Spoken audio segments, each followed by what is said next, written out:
Assalamualaikum warahmatullahi wabarakatuh. Perkenalkan, nama saya Dia Khairia. Saya adalah mahasiswa dari Universitas Bina Nusantara dengan jurusan S1 Akuntansi. Pada hari ini saya akan menjelaskan terkait perbedaan pajak bumi dan bangunan atau PBB dengan biaya perolehan hak atas tanah dan bangunan atau BPHTB. Video ini saya buat untuk memenuhi tugas mata kuliah pajakan pada forum discussion sesi 12. Mata kuliah ini diampu oleh Bapak Ali Faruqi Febrianto, SAK MAK. Baik, selanjutnya di sini terdapat pengertian dari PBB dan BPHTB. PBB adalah pajak yang dikenakan atas tanah dan bangunan yang dimiliki, dikuasai, atau dimanfaatkan oleh individu atau badan. Pajak ini bersifat kebendaan, artinya pengenaan pajak didasarkan pada kondisi objek, itu tanah dan bangunan, bukan pada subjek atau pemiliknya. Kemudian untuk pengertian BPHTB sendiri, yaitu pajak yang dikenakan atas perolehan hak atas tanah dan atau bangunan seperti pembelian, hibah, warisan, tukar menukar, atau lelang. Pajak ini merupakan salah satu jenis pajak atas transaksi yang dikenakan sekali pada saat terjadinya perolehan hak.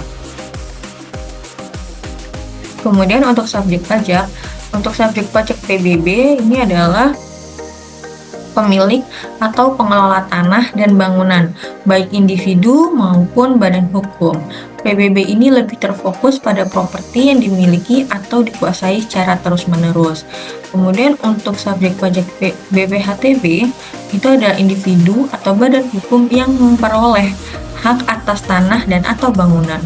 Hal ini berlaku baik transaksi jual beli, hibah, atau penerimaan warisan. Kemudian perbedaan untuk objek pajak dari PBB dan BPHTB, yaitu untuk objek pajak PBB adalah tanah dan bangunan yang di atasnya.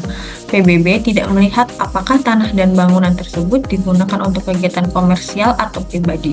Objek PBB diukur berdasarkan nilai jual objek pajak atau NJOP. Kemudian untuk objek pajak BPHTB adalah transaksi atau perolehan hak atas tanah dan bangunan. Hak-hak ini bisa berupa pembelian tanah atau bangunan, hibah, warisan, atau bentuk transaksi lainnya yang menyebabkan peralihan kepemilikan. Kemudian perbedaan berikutnya yaitu pada waktu pengenaan pajaknya.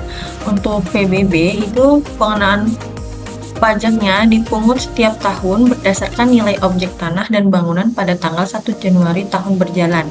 PBB merupakan pajak berkala. Sedangkan untuk BPHTB itu dipungut hanya sekali pada saat terjadi peralihan hak atau transaksi perolehan atas hak tanah dan bangunan. BPHTB ini merupakan pajak yang bersifat insidentil tergantung pada transaksi yang terjadi.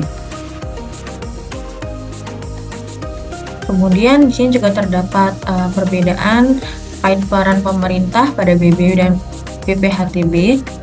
Nah, setelah berlakunya Undang-Undang 28 tahun 2009, PBB untuk sektor perdesaan dan perkotaan dikelola oleh pemerintah daerah. Kemudian untuk sektor perkebunan, kehutanan, sektor pertambangan masih dikelola oleh pemerintah pusat. Pendapatan dari PBB ini untuk sektor yang dikelola daerah masuk ke kas daerah. Kemudian untuk BPHTB sejak tahun 2010, BPHTB sepenuhnya menjadi pajak daerah berdasarkan Undang-Undang Nomor 28 Tahun 2009. Pemerintah daerah berwenang penuh dalam pemungutan dan pengelolaan pajak yang masuk sebagai salah satu sumber pendapatan asli daerah. Mungkin sekian yang dapat saya sampaikan. Mohon maaf apabila terdapat kesalahan penyampaian. Kurang lebihnya mohon maaf. Assalamualaikum warahmatullahi wabarakatuh.